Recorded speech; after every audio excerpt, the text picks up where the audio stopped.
Hello students. तो आज हम बात करने वाले हैं क्लास 11th की मैथमेटिक्स चैप्टर नंबर 1 पर। स्टूडेंट चैप्टर नंबर 1 पर हम बात करने वाले हैं दैट इज़ सेट्स। तो स्टूडेंट स्टार्ट करने से पहले मैं आपको बता दूं कि क्लास 10 से अभी आप 11th में आए हो। क्लास 10 से 11th में मूव करना और साथ में वो डिफरेंस जो है वो उसको फेस करना, वो एक चैलेंजिंग टास्क है। तो स्टूडेंट मैं आपको बता दूं क्लास 10th में जो आपने स्टडी किया था, क्लास 10th में माइनर सी मैथमेटिक्स थी, उसमें फॉर्मूले थे, एक्सरसाइज थी, सॉल्व किया आपने, बड़ी अच्छी बात। लेकिन क्लास 11 थोड़ा सा डिफरेंट है। क्लास 11th में क्या है, चैप्टर आपको समझना पड़ेगा, कॉन्सेप्ट क्लियर करने पड़ेंगे, स्पीड मेंटेन करनी पड़ेगी, साथ में आपको बहुत सारे कॉम्पिटिटिव एग्जाम भी फेस करने पड़ेंगे। 11th पास करने केवल हम यहाँ नहीं आए। 10th आपने पास कर लिया, बड़ी अच्छी बात है। 11th पास करने हम नहीं आए। 11th पास करना तो है ही, लेकिन साथ में हमें सारे एग्जाम भी फेस करने पड़ेंगे। तो स्टूडेंट अब हम बात करने जा रहे हैं क्लास 11th की मैथ्स चैप्टर नंबर 1 पर सेट्स। ओके स्टूडेंट, मैं आपको बता दूं कि क्लास ये जो 11th की क्लास है, इसमें जो भी चैप्टर हम स्टार्ट करेंगे लेक्चर नंबर 1 से बिल्कुल नहीं स्टार्ट करेंगे। लेक्चर नंबर 0 से ही मैं सारे चैप्टर स्टार्ट करता हूँ, चाहे वो फर्स्ट चैप्टर हो, सेकंड चैप्टर हो, कोई भी चैप्टर हो। लेक्चर नंबर 0 से मैं स्टार्ट करता हूँ। लेक्चर नंबर 0 में मैं क्या बताता हूँ सबसे पहले किसी चैप्टर के, कि सबसे इंपॉर्टेंट बात कि जो हम चैप्टर पढ़ने जा रहे हैं वो क्या है। सबसे इंपॉर्टेंट बात हमें पता चलना चाहिए कि इसमें हम क्या क्या स्टडी करने वाले हैं, क्या क्या बातें होंगी। तो स्टूडेंट मैं आपको बता दूं चैप्टर नंबर 1 में, क्लास 11th की मैथ्स चैप्टर नंबर 1 सेट्स में हम सबसे पहले देखने वाले हैं टॉपिक्स क्या क्या हैं, टॉपिक्स क्या क्या कवर करने हैं, ये बात हमें पता चल जाए, फिर हम धीरे धीरे कवर करेंगे, नो प्रॉब्लम। तो फर्स्ट देखो, अब टॉपिक नंबर 1 में पहला पॉइंट यही है कि जो हम स्टडी करने जा रहे हैं, व्हाट इज सेट। सेट क्या है, वो क्या है। तो सबसे पहले डिफाइन करने जा रहे हैं, डेफिनीशन हम देखेंगे। इसमें सबसे फर्स्ट पॉइंट हम डेफिनीशन देखेंगे। डेफिनीशन देखने के बाद, चूंकि हम मैथमेटिक्स में ये चैप्टर लेके आए हैं, तो मैथमेटिकल लैंग्वेज क्या होगी, डिनोट कैसे करेंगे, नोटेशन ऑफ ए सेट क्या होगा, फिर हम उसको रिप्रेजेंट कैसे करेंगे। दैट मीन्स सेट है तो उसको कैसे कैसे हम लिख सकते हैं, लिखने के नंबर ऑफ वेज होते हैं, तो वो कैसे लिख सकते हैं हम। उसके बाद हम बात करेंगे cardinal number of set, cardinality से रिलेटेड बात करेंगे। फिर हम नंबर सिस्टम स्टूडेंट आप 9th क्लास से पढ़ते आ रहे हो, लेकिन अभी भी कंटिन्यू है। इसका मतलब नंबर्स अभी रुकने का नाम नहीं ले रहे हैं, आगे बढ़ते ही जा रहे हैं। तो यहाँ 11th में भी हम नंबर सिस्टम पर बात करेंगे। और यहाँ पर स्टूडेंट एक सबसे इंपॉर्टेंट न्यू टॉपिक आएगा, दैट इज इंटरवल्स। क्या आएगा, इंटरवल्स आएगा। हम इंटरवल्स पर भी बात करेंगे कि इतना बड़ा नंबर सिस्टम बनाने के बाद भी इंटरवल की क्यों जरूरत पड़ी हमें। देखिए, इंटरवल तो आपको सब लोग बता देंगे कि इंटरवल क्या होता है, लेकिन मैं आपको ये भी बताने वाला हूं कि इंटरवल की जरूरत ही क्यों थी हमें। ये सारी बात जैसे मैं आपको बताऊंगा, चैप्टर बिल्कुल क्लियर हो जाएगा आपको। फिर हम देखेंगे कि सेट्स कितने टाइप्स के होंगे, टाइप्स ऑफ सेट्स पर हम बात करेंगे। फिर हम नेक्स्ट मैथमेटिक्स पढ़ रहे हैं तो ऑपरेशन होना तो ऑब्वियस सी बात है, तो दो सेट्स के बीच में कैसे कैसे ऑपरेशन होंगे, हम ऑपरेशन ऑन सेट्स पर भी बात करेंगे। उसके बाद हम देखेंगे कॉम्प्लीमेंट्री सेट क्या है। कॉम्प्लीमेंट्री सेट के बाद स्टूडेंट हम बात करेंगे डिसजॉइंट सेट्स। डिसजॉइंट सेट्स क्या है उस पर भी बात करेंगे। फिर सबसे इंपॉर्टेंट टॉपिक 10th टॉपिक है वेन डायग्राम। वेन डायग्राम इस चैप्टर का एक जान है, ये इस चैप्टर की जान है। बेसिकली हम इस चैप्टर में डिफरेंट टाइप के जो क्वेश्चन आएंगे उनको हम Venn diagram that means picture representation की हेल्प से इजीली सॉल्व कर पाएंगे। दैट मीन्स पूरे चैप्टर को हम एक कॉन्सेप्ट में डेवलप करने जा रहे हैं। ओके स्टूडेंट, उसके बाद हम लॉजिकल डेफिनीशन की बात कर रहे हैं। आपने 9th-10th में ऐसी कोई बात नहीं पढ़ी थी, लेकिन अब हम चूंकि 10th से 11th की तरफ जा रहे हैं और 11th-12th क्लास पर हमारा पूरा फ्यूचर डिपेंड करता है। अभी तक 10th तक हम पढ़ाई कर रहे थे, किस लिए पढ़ रहे थे, हमारे पास एक सर्टिफिकेट हो और ठीक है हमें कुछ बेसिक्स पता चल जाए। लेकिन 11th एंड 12th एक ऐसी क्लास है जिस पे पूरा फ्यूचर डिपेंड होता है। तो स्टूडेंट लॉजिकल डेफिनीशन पर हम बात करेंगे। लॉजिकल डेफिनीशन में हम क्या सीखें, किसी बात को लॉजिकली कैसे प्रेजेंट कर सकते हैं। ओके स्टूडेंट, दैट मीन्स आप देखो, जैसे कोई स्टूडेंट कंप्यूटर साइंस से इंजीनियरिंग करने जाता है तो 4 साल में वो क्या सीखता है कि सॉफ्टवेयर डेवलप करने की लॉजिक क्या है। उसी लॉजिक की ये बात करने जा रहे हैं। और मैं आपको एक बात बता दूं स्टूडेंट, कंप्यूटर साइंस में 4 साल के बीटेक में यही लॉजिक हम बार बार रिवाइंड करके हर सेमेस्टर में सीख रहे होते हैं कि वो लॉजिक क्या हम डेवलप कर दें जिससे हमारा सॉफ्टवेयर थोड़ा सा औरों से सुपीरियर हो। तो लॉजिक हम डेवलप करने वाले हैं यहाँ पर। उसके बाद हम देखेंगे चैप्टर में कुछ नोटेशंस के बारे में, कैसे कैसे डिनोट करते हैं।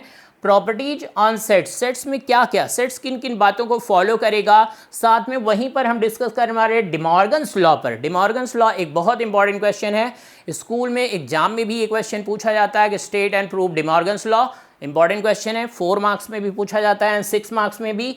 फिर हम बात करेंगे थ्योरम 1 एंड थ्योरम 2 की। थ्योरम 1 में हम बात करने वाले हैं कि दो सेट से रिलेटेड कितने डिफरेंट टाइप के क्वेश्चन पूछे जा सकते हैं, उन सब को हम इस थ्योरम 1 में डिस्कस करेंगे। एंड थ्योरम नंबर 2 में हम देखेंगे कि 3 सेट से रिलेटेड कितने डिफरेंट टाइप के क्वेश्चन बन सकते हैं, उन पर हम बात करेंगे स्टूडेंट।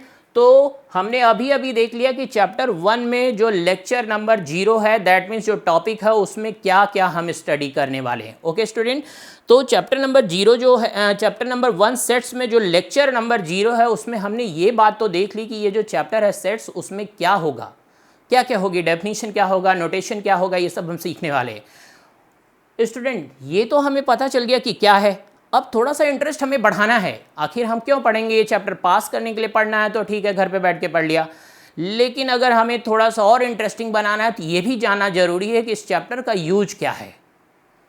ओके स्टूडेंट, अभी अभी मैंने आपको बताया कि इंजीनियरिंग में लॉजिकल डेफिनेशंस या क्वेश्चन का अप्रोच के लिए वेन डायग्राम हम यूज करेंगे, लेकिन जो काम की बात है, स्टूडेंट के मतलब की बात, स्टूडेंट को अगर कोई बता दे कि ये इस एग्जाम में पूछा जाएगा तो बड़ा सीरियस हो जाता है। तो स्टूडेंट आपके काम की बात ये है कि ये बहुत इंपॉर्टेंट चैप्टर है, स्कूल एग्जाम में तो आएगा ही आएगा, प्लस इंडिया का जो भी इंजीनियरिंग एग्जाम है उसमें सबके सिलेबस में ये है सेट्स। जे एडवांस के सिलेबस में सेट्स नहीं है, वहाँ पे मेंशन नहीं है क्लियरली कि सेट्स है या नहीं, लेकिन प्रोबेबिलिटी जैसा चैप्टर जो कि दुनिया के सारे एग्जाम में पूछा जाता है, उसमें हम इसकी हेल्प लेंगे, वेन डायग्राम की भी हेल्प लेंगे, लॉजिक की भी हेल्प लेंगे, परमुटेशन कॉम्बिनेशन जैसे चैप्टर में हम इसकी हेल्प लेंगे, वो लॉजिक जो डेवलप करने वाले हैं, तो वो बात आपको समझनी है स्टूडेंट। ओके, तो ये लॉजिक धीरे धीरे हम डेवलप करेंगे, लेकिन इसके लिए आपको अगला लेक्चर 1 अटेम्प्ट करना होगा।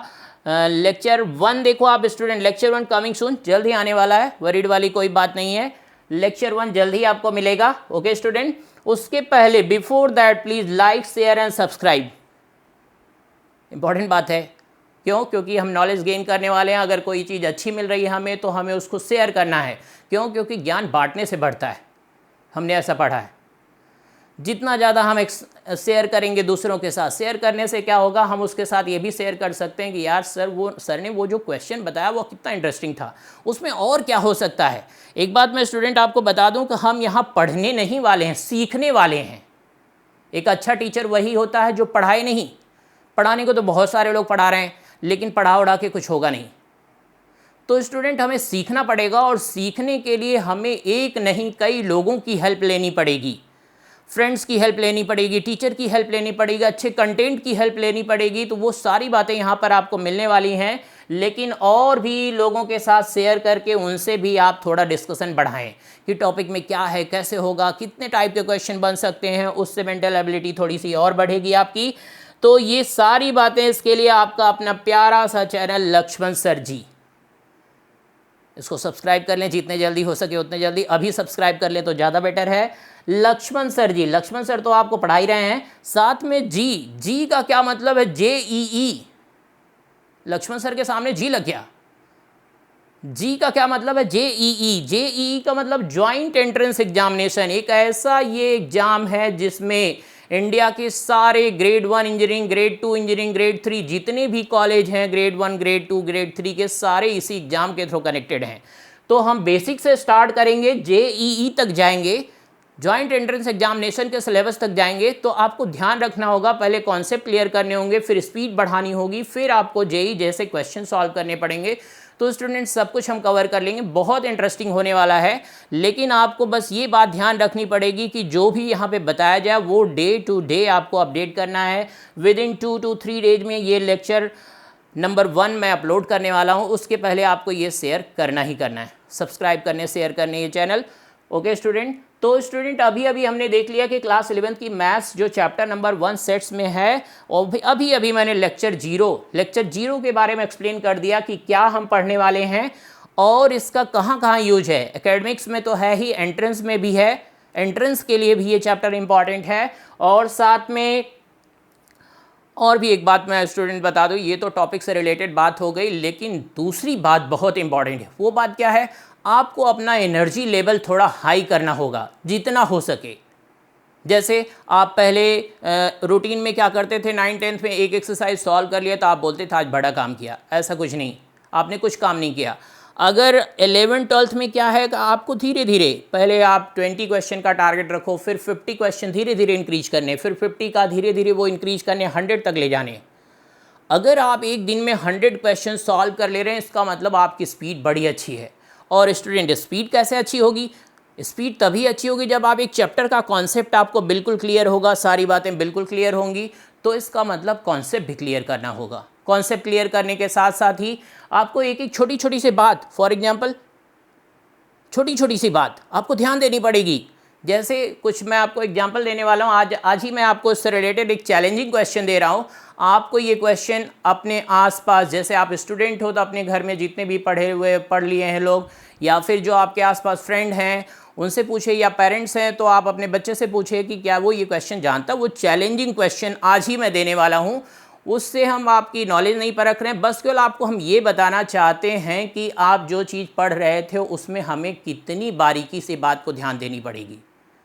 क्लास 10th के स्टूडेंट हो, 10th का ही क्वेश्चन मैं लेके आया हूँ। क्लास 6, 7, 8 में आपने ये बात यूज भी की, लेकिन आज थोड़ी सी क्लैरिटी मैं करने वाला हूँ। तो क्वेश्चन क्या है स्टूडेंट क्वेश्चन क्या है? क्वेश्चन है pi equal to 22/7। Pi equal to 22/7 is false. ये एक स्टेटमेंट है। करें कि pi equal to 22/7 is false, ये स्टेटमेंट है। क्वेश्चन हाउ, कैसे? ये स्टेटमेंट है, करें करेक्ट स्टेटमेंट है, लेकिन क्वेश्चन क्या है? क्वेश्चन ये नहीं कि ट्रू है या फॉल्स, क्वेश्चन तो बता दिया। कह रहे हैं स्टेटमेंट क्लियर बोल रहे हैं कि pi equal to 22/7 is false. ओह, ये क्या हुआ? अभी तो आप 6 से लेके 10 तक यही पढ़ते आए कि पाई की वैल्यू 22/7 होती है, लेकिन अभी लक्ष्मण सर ने बताया कि ये स्टेटमेंट फॉल्स है, और क्वेश्चन में पूछ रहे हैं हाउ। तो स्टूडेंट, आपको इसका आंसर जो है कमेंट बॉक्स में या फिर जो भी आसपास आपके लोग हों उनसे पता करना है। और क्लियरली 90% लोगों का जवाब गलत होगा। वो बोलेंगे नहीं, ये क्वेश्चन ही गलत है। तो इसका मतलब स्टूडेंट ये हुआ कि आप पढ़ रहे थे, सीख नहीं रहे थे। सीखना पड़ेगा आपको। अगर सीखना है तो छोटी छोटी बात ध्यान रखनी पड़ेगी। क्यों? क्योंकि 11th-12th के बाद एंट्रेंस में असर्शन रीजन टाइप के क्वेश्चन पूछे जाते हैं, जहां पर हम सोचते हैं हमने तो सही किया, लेकिन गलत हो जाता है। विद इन 1 सेकेंड क्वेश्चन गलत हो जाता है। और मैथमेटिक्स जैसे सब्जेक्ट में लोग बोलते हैं मैंने 20 क्वेश्चन निकाले 25 में से, और घर आते हैं पता चला क्वेश्चन केवल 6 क्वेश्चन ही सही हुए। और ऐसा बहुत सारे स्टूडेंट के साथ होता है। इसका रीजन यही है कि छोटी छोटी बातें नहीं ध्यान देना। तो स्टूडेंट, ये बात आपको ध्यान रखनी है। और आज का जो मेरा क्वेश्चन है उसको हम अगले लेक्चर में डिस्कस भी करेंगे कि pi equal to 22/7 false statement है। कह रहे हैं कि पाई इक्वल टू 22/7 ये स्टेटमेंट फॉल्स है। हाउ, कैसे है, वो हम अगले लेक्चर में बात भी करेंगे। तो स्टूडेंट, हर चैप्टर में हम लेक्चर नंबर 0 लेकर आएंगे, जहां पर हमें पहले ये पता करना ज़रूरी है कि चैप्टर क्या है और इसकी क्या ज़रूरत है। ये सब बातें जब हम जान जाएंगे तो लेक्चर 1 से हम स्टार्ट करेंगे। ओके स्टूडेंट, लेक्चर 1 से हम ये चैप्टर स्टार्ट करेंगे। Okay, thank you.